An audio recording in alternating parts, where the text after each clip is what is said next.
أعوذ بالله من الشيطان الرجيم. بسم الله الرحمن الرحيم. يا بني إسرائيل اذكروا نعمتي التي أنعمت عليكم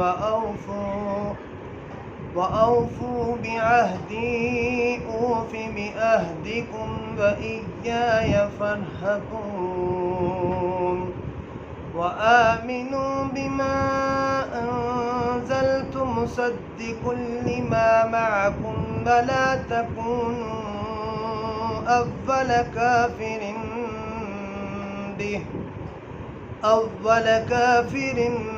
به ولا تشتروا بآياتي ثمنا قليلا وإياي فاتقون ولا تلبسوا الحق بالباطل وتكتموا الحق وأنتم تعلمون وأقيموا الصلاة وآتوا الزكاة واركعوا مع الراكعين.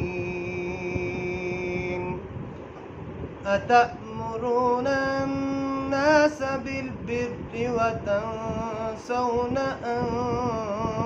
أنفسكم وأنتم تتلون الكتاب أفلا تعقلون واستعينوا بالصبر والصلاة وإنها لكبيرة إلا على الخاشعين الذين يظنون أنهم ملاقو ربهم وأنهم إليه راجعون.